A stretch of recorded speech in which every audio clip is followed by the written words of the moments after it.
दुर्वासा ऋषि इतने क्रोधी क्यों थे? महापुराण के अनुसार ऋषि दुर्वासा के जन्म से जुड़ी एक कहानी इस प्रकार है। ब्रह्मज्ञानी अत्रि ब्रह्मा जी के मानस पुत्र थे। इनकी पत्नी का नाम अनसुया था।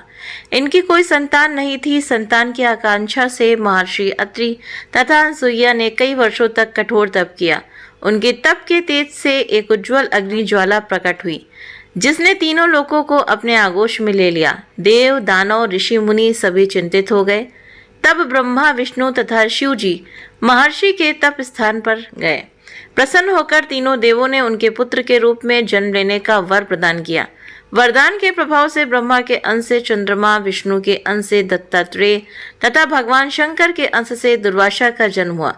भगवान शंकर के रुद्र रूप से महर्षि दुर्वासा प्रकट हुए थे, इसीलिए उनका रूप अति रौद्र था। इसी कारण वे अति क्रोधी भी थे।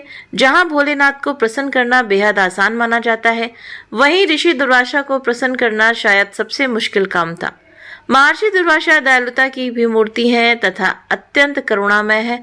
भक्तों का दुख दूर करना तथा रौद्र रूप धारण कर दुष्टों का दमन करना ही उनका स्वभाव रहा है। दुर्वासा के रूप में अवतार लेकर भगवान शंकर ने अनेक लीलाएं की हैं, जो अति प्रसिद्ध हैं। दुर्वासा ऋषि के आश्रम में निकट ही यमुना के एक दूसरे किनारे पर महाराज अम्बरीश का राजभवन था। राजा अम्बरीश विष्णु के परम भक्त होने के साथ साथ बेहद न्यायप्रिय शासक थे। एक बार राजा अम्बरीश ने एकादशी का व्रत रखा।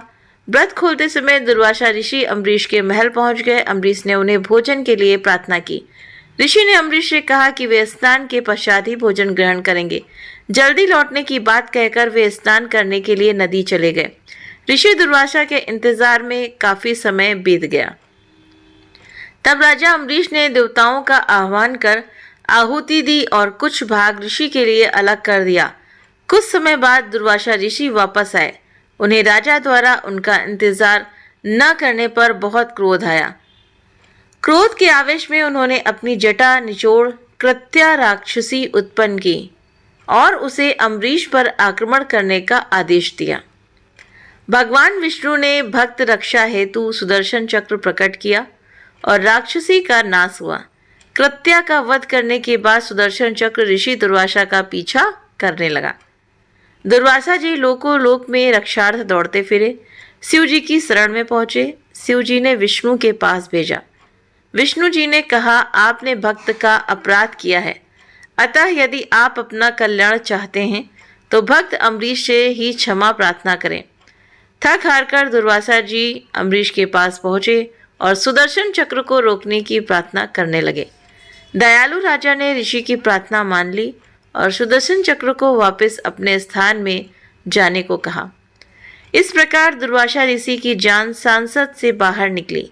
महाभारत में ऋषि दुर्वासा से संबंधित कई घटनाओं का उल्लेख है। एक बार महर्षि दुर्वासा द्वारका गए। वहां जाकर उन्होंने घोषणा करी कि वही मुझे अपने यहाँ ठहराएं जो मुझे सह सके। श्री कृष्ण ने उनको अपने यहाँ ठहराया। दुर्वासा श्री कृष्ण के यहाँ भी हंसने लगते, कभी रोने लगते, कभी महल के सामान को उठाकर इधर उधर फेंक देते, कभी भी कुछ मांग लेते। एक दिन उनकी इच्छा खीर खाने की हुई। बोले, खीर लाओ। श्री कृष्ण ने तुरंत खीर उनके सम्मुख प्रस्तुत कर दी। महर्षि ने थोड़ी सी खीर खाई और बोले, कृष्ण तुम इस खीर को अपने शरीर पर लगा लो। श्री कृष्ण जी ने ऐसा ही किया। ऋषि ने पास खड़ी रुक्मणी देवी से कहा, तुम भी ऐसा ही करो। फिर बोले, रथ मंगाओ। तुरंत रथ हाजिर हो गया। महर्षि ने कहा, रुक्मणी तुम रथ में घोड़े के स्थान पर जुत जाओ। खीर लिपटी रुक्मणी रथ में जुत गई। महर्षि रथ में चाबुक लेकर बैठ गए। राजमार्ग पर रथ मुनि के इच्छानुसार चला। वे रास्ते में रुक्मणी पर चाबुक से वार करते रहे। वापस आने पर खीर से लिपटे श्री कृष्ण ने बिना क्रोध के नम्रता से कहा, महर्षि प्रसन्न होइए। दुर्वासा लज्जा से पानी पानी हो गए। बोले, कृष्ण तुम धन्य हो, तुम्हारे बिना मेरा ऐसा आतिथ्य कौन कर सकेगा भला।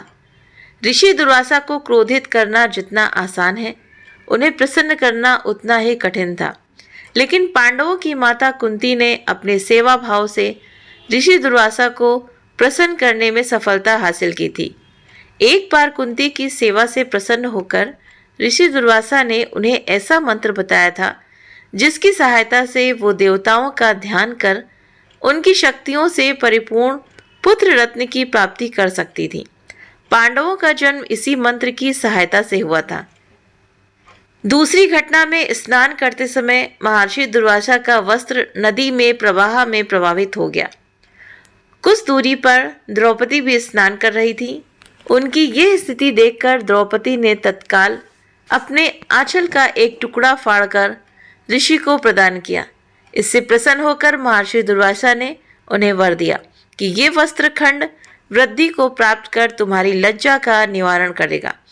इसी वर का प्रभाव था कि जब कौरव सभा में दुशासन के द्वारा द्रौपदी की साड़ी चीरहरण की घटना हुई तो साड़ी बढ़ती ही गई। वर के प्रभाव से द्रौपदी की लाज बच गई। महाभारत की एक अन्य घटना में दुर्वासा मुनि अपने 10,000 शिष्यों के साथ दुर्योधन के यहाँ पहुंचे। कूटनीति की चाल के तहत कपटी दुर्योधन ने उन्हें प्रसन्न कर प्रार्थना की कि ऋषि युधिष्ठिर का भी आतिथ्य ग्रहण कर उन्हें भी कृतार्थ करें। पांडव उस समय अपना वनवास काट रहे थे। विपन्न अवस्था में जूझते पांडव इतने सारे ऋषि मुनियों का आतिथ्य सत्कार कर पाने में असमर्थ थे। जब मुनि अपने भक्तों को लेकर आश्रम पहुंचे उस समय द्रौपदी भोजन कर चुकी थी और पांडवों के पास ऋषि के समक्ष प्रस्तुत करने के लिए अब कुछ भी बाकी नहीं था। पांडव घबरा जाते हैं कि ऋषि दुर्वासा को क्या खिलाएंगे। उन्हें उनके क्रोध की भी चिंता हो गई थी कि कहीं वे श्राप न दे दें। ऋषि दुर्वासा पांडवों से कहते हैं कि वे शिष्यों के साथ स्नान के लिए नदी जा रहे हैं, तब तक भोजन का प्रबंध करके रखें। इस विकट स्थिति में द्रौपदी कृष्ण जी को मदद के लिए पुकारती हैं। कृष्ण जी तुरंत द्रौपदी की मदद के लिए आ जाते हैं। वे भी भूख लगने की बात कहते हैं और जो भी भोजन बच गया है उसकी मांग करते हैं। भोजन पात्र में सिर्फ कुछ चावल के कण ही चिपके होते हैं। कृष्ण जी बड़े प्रेम से भोजन के अंश को ग्रहण करते हैं। उनके इस अंश को ग्रहण करते ही ऋषि दुर्वासा तथा उनके हजारों शिष्यों को पेट भरे होने का आभास हो जाता है। कुछ भी ग्रहण करने की उनकी पेट में स्थान नहीं था। अब उन्हें पांडवों द्वारा बनाए गए भोजन के अपमान का अंदेशा होने लगा। अतः वे उनके पास वापस जाने के बजाय यात्रा पर आगे बढ़ जाते हैं। तो दुर्वासा ऋषि को क्रोधी नाथ भी कहा जाता था।